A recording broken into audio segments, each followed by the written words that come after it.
সবাইকে আবারও স্বাগতম জানাচ্ছি ফিল্মি ম্যানের নতুন আয়োজনে।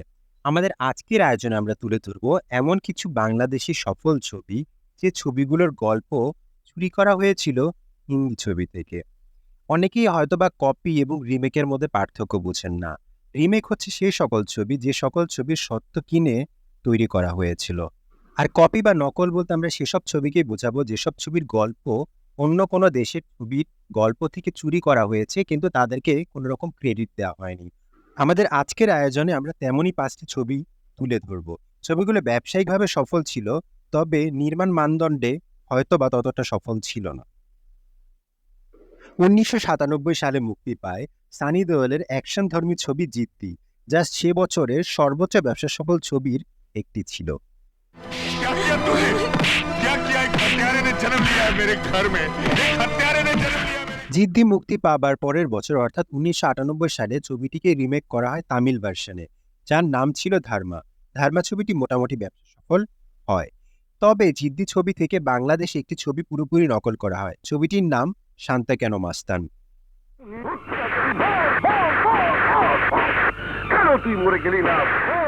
শান্ত কেন মাস্তান ছিল ১৯৯৮ সালের সর্বোচ্চ ব্যবসা সফল বাংলাদেশি ছবি। শান্ত কেন মাস্তান জিদ্দি থেকে পুরোপুরি কপি করা হয়েছে, এমনকি frame to frame, dialogue to dialogue Shanto Keno Mastan জিদ্দি থেকে কপি করা। সেক্ষেত্রে আমরা বলতে পারি ক্রিয়েটিভিটি এখানে ছিল একেবারেই শূন্য, এবং জিদ্দি ছবির লেখক বা পরিচালককে কোনো রকম ক্রেডিট দেওয়া হয়নি। এখানে উল্লেখ্য যে জিদ্দি ছবির আরও একটি রিমেক, যার নাম ছিল ওয়ান ম্যান আর্মি, তা মুক্তি পায় ১৯৯৮ সালে।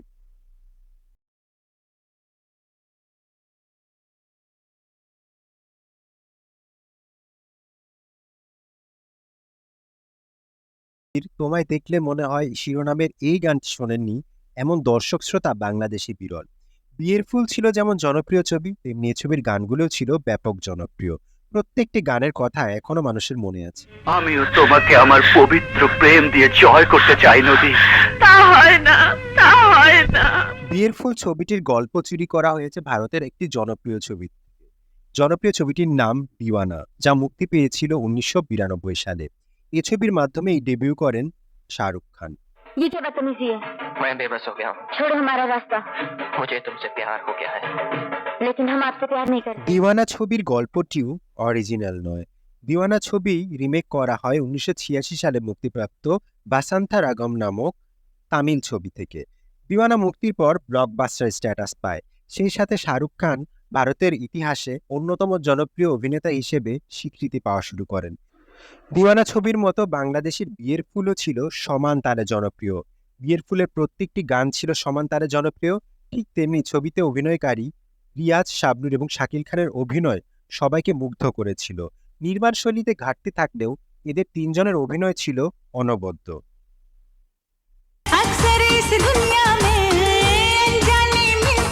২০০০ সালে মুক্তি পাওয়া ধারকানকে ধরা হয় বলিউডের অন্যতম সেরা জনপ্রিয় রোমান্টিক ছবি, আর এই ছবি থেকে নকল করা হয় বাংলাদেশের হৃদয়ের বন্ধন ছবি। হৃদয়ের বন্ধন ছিল ভারতের ধারকান ছবির প্রত্যেকটি সিনের ফ্রেম টু ফ্রেম কপি। ছবির গল্পে যেমন মিল ছিল, তেমনি গানেও যথেষ্ট মিল ছিল। কোথাও পরিচালক তার নিজস্বতা দেখানোর সুযোগ পাননি, বরং দেখাননি। সেক্ষেত্রে বলা যায় এটি একটি সম্পূর্ণ নকল ছবি। যদিও বা ছবিতে অভিনয়কারী রিয়াজ, শাবনূর এবং আমিন খানের অভিনয় সত্যিকার অর্থে প্রশংসনীয় ছিল। বিশেষ করে শাবনূরের অভিনয় ছিল অনবদ্য, সেই সাথে আমিন খান ছিল উল্লেখযোগ্য। আর ছবিটি দর্শক আজও মনে রেখেছে ছবির সুন্দর অভিনয় এবং সুন্দর গানের জন্য। की औकात क्या है? आपके पास धन है, आपके पास रईसी है। কি সামর্থ্য আছে আপনার? আজ আপনার কাছে টাকা আছে, প্রাচুর্য আছে, তাই নিজেকে অনেক বড় মনে হচ্ছে। এ তালিকায় থাকা পরবর্তী ছবিটির নাম ঠান্ডা মাথার খুনি, যা মুক্তি পেয়েছিল ২০০৬ সালে। এ তালিকায় এই ছবিটি রাখার অন্যতম কারণ মান্নার সুঅভিনয়। ঠান্ডা মাথার খুনি ছবিটিতে মান্না ব্যতিক্রমী চরিত্রে অভিনয় করেছিলেন, যা এর আগে আমরা কখনো দেখতে পাইনি। তবে এই ছবিটিও নকল। জল্লাদ নামক ১৯৯৫ সালে মুক্তিপ্রাপ্ত মিঠুন চক্রবর্তীর ছবির ফ্রেম টু ফ্রেম কপি ঠান্ডা মাথার খুনি। कहती है तोरी जन्म कुंड कब तक जिंदा रहो? 100 साल तक जिंदा रहो। তোমার জন্মকুণ্ডলিতে তুমি কয়দিন বাঁচবা? 100 বর্ষ আয়ু আছে আমার। ঠান্ডা মাথার খুনি 2006 সালের খুবই কম আলোচিত একটি ছবি, কিন্তু তবুও ছবিটিতে মান্নার অভিনয় সকলের কাছে প্রশংসিত হয়। কেননা মান্না এই প্রথম কোনো ছবিতে সম্পূর্ণ নেগেটিভ চরিত্রে অভিনয় করেন এবং তার অভিনয় প্রশংসিত হয়। আর মান্নার মতো একই রকম ভাবে প্রশংসা কুড়িয়েছিলেন মিঠুন চক্রবর্তী। দর্শক দেখেছিল তার এক ভিন্ন রূপ।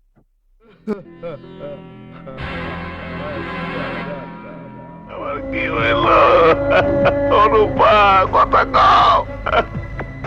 এখানে উল্লেখ্য যে জল্লাদ ছবিটি ছিল 1994 সালে মুক্তিপ্রাপ্ত তামিল ছবি আমাইদি পাড়াইয়ের অফিসিয়াল রিমেক, কিন্তু বাংলাদেশের ঠান্ডা মাথার খুনি ছিল জল্লাদের হুবহু কপি, যেখানে ছবিটির সংলাপ এবং দৃশ্যায়ন ছিল হুবহু জল্লাদের মতো। इसका मतलब है कि पिछले 4 दिनों से तुम और पिंकी भाभी के कपड़े धो रही हो? नहीं, वो इस घर की सिर्फ बहू है। এইমাত্র যে দৃশ্যটি আপনাদের দেখানো হলো সেটি 1989 সালে মুক্তিপ্রাপ্ত বলিউড ছবি বিল্লো বাদশার। বিল্লো বাদশা ছবিটি মুক্তির পর মোটামুটি আলোচনায় ছিল, কেননা যারা ফ্যামিলি ওরিয়েন্টেড অডিয়েন্স ছিল তাদের জন্য ছবিটি ছিল দেখার মতো। ছবিটিতে অভিনয় করেছিলেন গোবিন্দা এবং শত্রুঘ্ন সিনহা, সে সাথে আরও অনেক নামিদামি জনপ্রিয় শিল্পীও ছবিটিতে অভিনয় করেছিল। এবার দেখে নিন এই ছবিটির বাংলাদেশি ভার্সন। ভাবির ছাড়া কাপড় ধুয়ে দিচ্ছ? আর মানে ভাবির বাসি কাপড়ও তুমি ধুয়ে দাও? নতুন বউ আর পুরনো বউ বলে কোনো কথা নেই মা, বউ বই। এইমাত্র যে দৃশ্যটি আপনাদের দেখানো হলো সেটি 1990 সালে মুক্তিপ্রাপ্ত দারাশিকো পরিচালিত বাদশা ভাই ছবিটি থেকে নেওয়া হয়েছিল। বাদশা ভাই ছবিটি মুক্তির পর বেশ প্রশংসিত হয় এবং ব্যবসায়িকভাবে সফল হয়। বিশেষ করে ইলিয়াস কাঞ্চনের অভিনয় ছিল সেরার সেরা। তার অভিনয় দর্শকের মনে দাগ কেটেছিল, দর্শকদেরকে কাঁদিয়েছিল তার অভিনয়। তবে অনেকেই জেনে অবাক হবেন যে বাদশা ভাই ছবিটি হুবহু কপি করা হয়েছে বলিউডের ছবি বিল্লো বাদশা থেকে। বিল্লো বাদশার সাথে প্রতিটি দৃশ্যের মিল রয়েছে বাংলাদেশের বাদশা ভাই ছবির। এমনকি বিল্লো বাদশায় যে চরিত্রগুলোর নাম যা ছিল, বাংলাদেশের বাদশা ভাইয়ের সেই সকল চরিত্রের নামগুলো সেম রাখা হয়েছিল। এক্ষেত্রে পরিচালক নিজস্বতা বলতে কিছুই দেখাতে পারেননি, যা কিনা সত্যিই দুঃখজনক। তবে বাদশা ভাই ছবিটি সকলকে নিয়ে দেখার মতো এবং উপভোগ্য। তবে এটা বলতেই হয় যে বাদশা ভাই ছবিতে আবেগঘন দৃশ্যগুলোর দৃশ্যায়ন যথেষ্ট প্রশংসনীয় ছিল, কিন্তু ছবিটিকে নকলের ক্যাটাগরিতে এজন্যই রাখা হয়েছে যে পরিচালক ছবিটিতে ভারতীয় লেখকের কোনো রকম ক্রেডিট দেননি। যাই হোক, এই তালিকায় আরও বেশ কিছু ছবির নাম সংযুক্ত হতে পারত, যা নিয়ে হয়তোবা ভবিষ্যতে আমার আয়োজন আসবে। আজকের এই আয়োজন এই পর্যন্তই।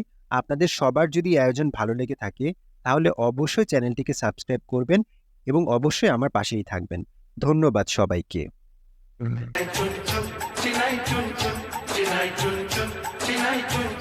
Taram pam pam, taram pam pam, taram pam pam, taram pam pam.